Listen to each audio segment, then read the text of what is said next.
This feeling. Hello? Lord Moros, is that you? All right. We're here. Well, what do you know? We got ourselves a visitor, ladies. Who would have thought?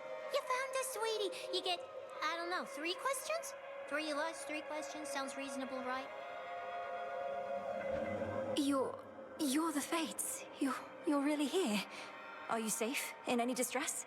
Your brother, Lord Moros, he searched everywhere for you, and not just him. Are you safe in any distress? Phew, what do you think, ladies? We count that as 1 question or 2? I say go easy on her. Seems like a nice girl. Count it as just 1, okay? Oh yeah, nice girl, you're right. Count it as 1. Okay. Okay, we're fine, sweetie. At least now we are. Your grandpa got us. Yeah, we were a little miffed, you know? Because we'd been weaving. So then we figured, what's a better time to take a break? Take a break? Shouldn't you have sent word to Lord Moros, much less anybody else? He's been very concerned. That's question 2. We did send word. That's why you're here. Moros, he's a real sweetheart. We figured he could use a little alone time. Okay, last question. Last question, What do you all intend to do, now that Kronos no longer seems to be a threat? How do we prevent something like this from happening again? Okay, now that I'm counting as 2 questions, so I'm only gonna give you the first one. Well, maybe it was the second. I'm getting mixed up. Point is, we're not gonna do a thing. This has been nice. Not going to do a thing, and I'm unable to ask further questions, so perhaps you're going to elaborate. Hey, who knows what's gonna happen, you or me? Look, all you gods, you got yourselves into this. I know, you think it's cause of us. Well, we don't like that kind of pressure. You've been doing okay on your own, so... Yeah, you've been doing okay. So we are gonna let you keep this up. We're gonna let you keep this up. And once you've had your fill, being without us for a while, you're gonna hand it over to mortals. Just like we're handing it over to you. And what over to mortals? Which is to say, I don't know how I can respond to that without another question. That's all right, sweetie. Think of it like, you gods can do your own thing for a while, then mortals can do theirs. It'll be a brand new age. Been a while since the last one of those. So you're retiring, all 3 of you. No more weavings. We're to keep fending for ourselves, come what may. Oh, come on. Don't make it sound like such a big deal. Not like you're gonna do anything different anyway. But you could. Just ask your old teacher sometime. Now, she's pulled some strings, let me tell you. Oh yeah, teacher's definitely pulled some strings, all right. You mean headmistress? So you're saying... I don't know what you're saying, but I'll ask. As you well know, I couldn't have done any of this without her.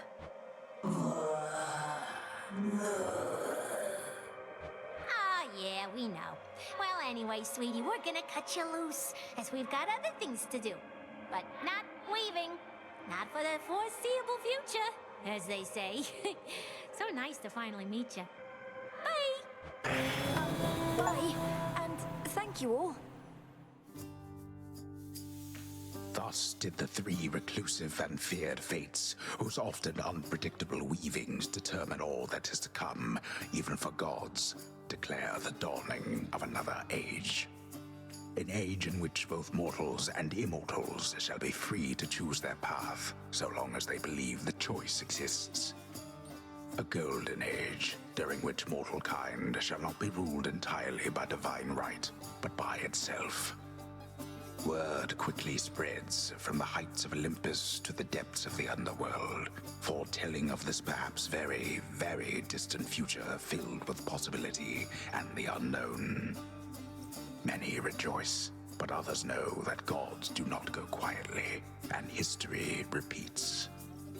For now, we can but use the time we have, both to prepare and, to the best of our ability, to live.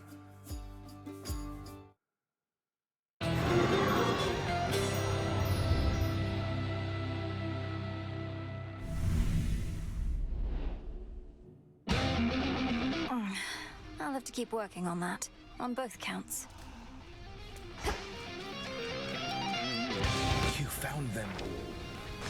somehow found my sisters at long last. My sisters, they're all right. I was about to say thank the fates, but in this case, Princess, I can only say thank you.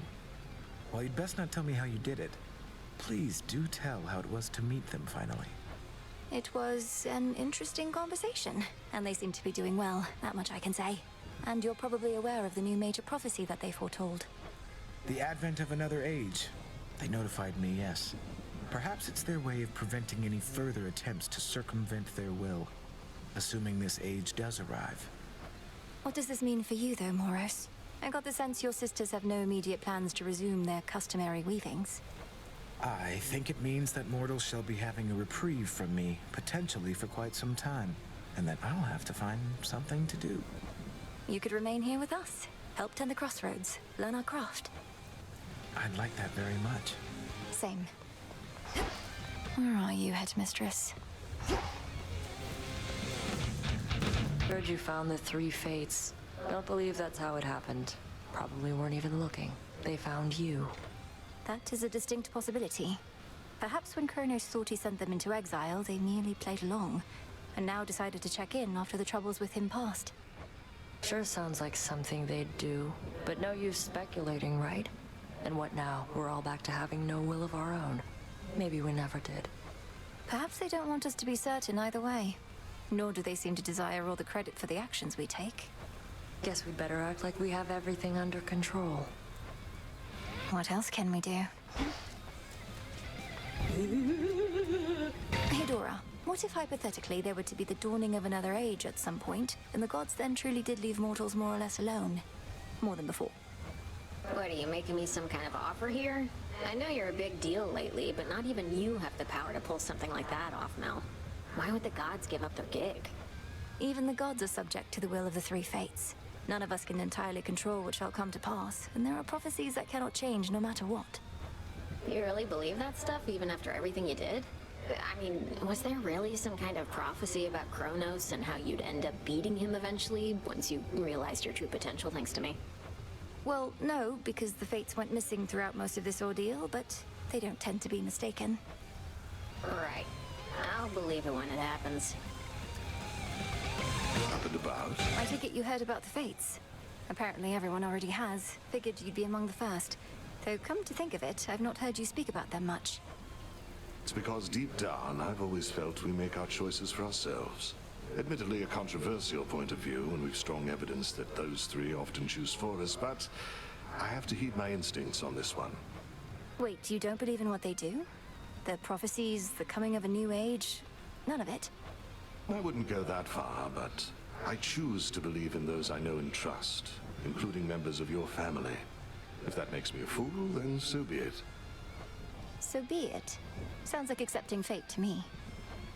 You all right? Been hearing Shade say something's changing on Olympus.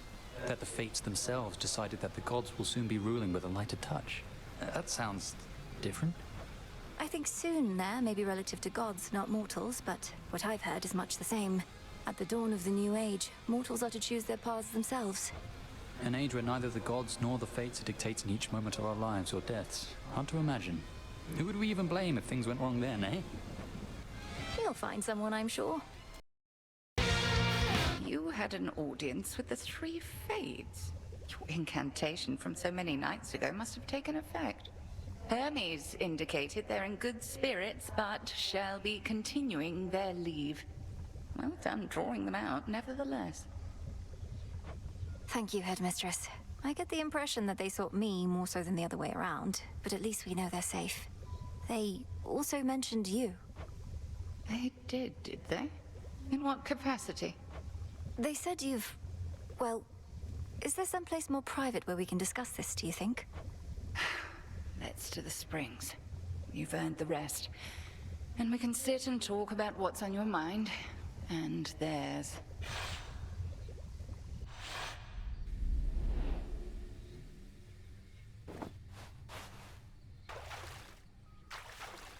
Perfect. Ah, but that's not bad.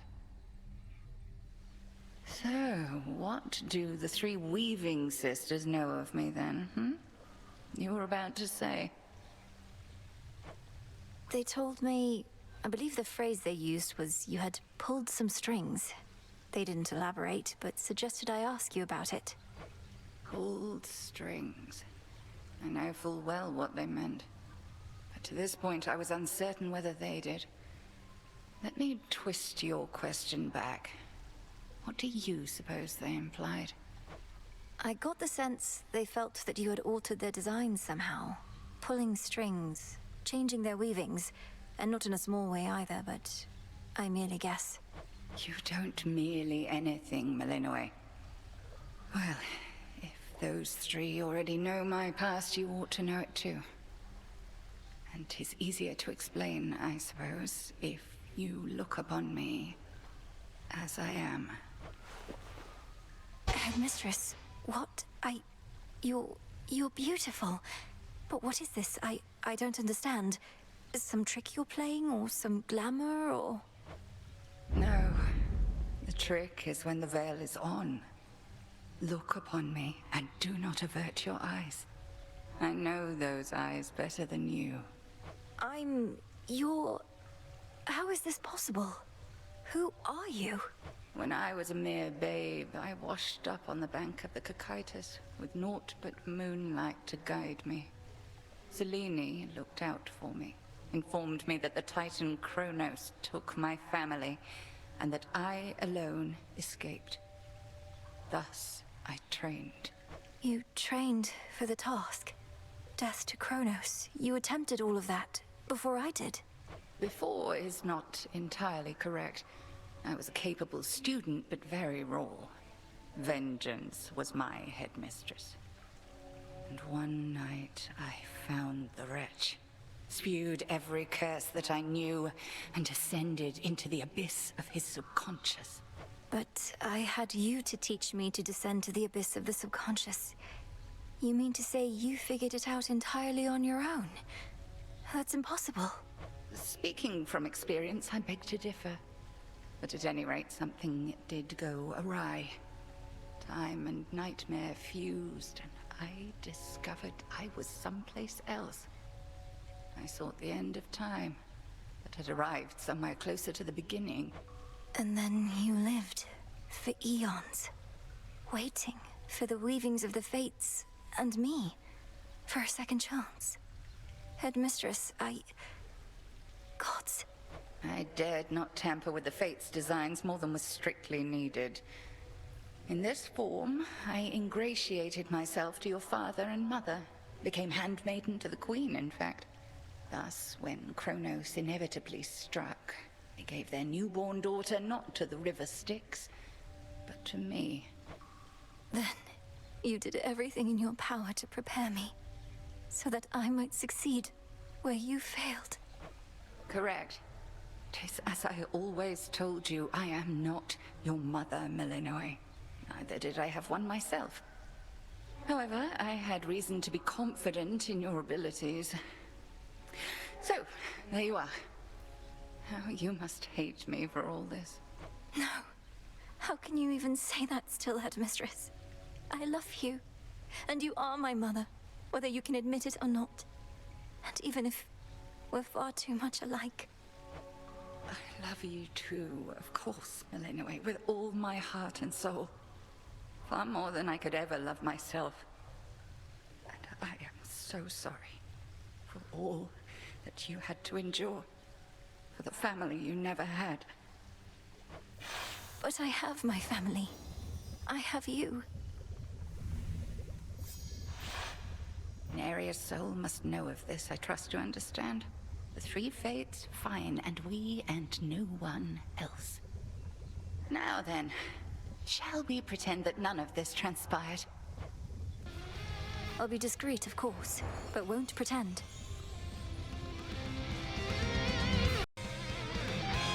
Moros was all giddy recently, at least for him. So you finally got a hold of his sisters, huh? You should feel lucky. They're my sisters too, and we've never even met. I saw a bit of you in them, perhaps, Eris. If their past work is any indication, they seem to value spontaneity, making things up as they go. So bizarre, right? I mean, why be like that when you could try and meticulously plan for every little detail in advance? They're weavers. They do have to plan. That and spontaneity are not inherently opposed. Speaking of which, you must have heard they're planning an extended break. Meaning we get to make things up as we go for a change. We'll see how that turns out.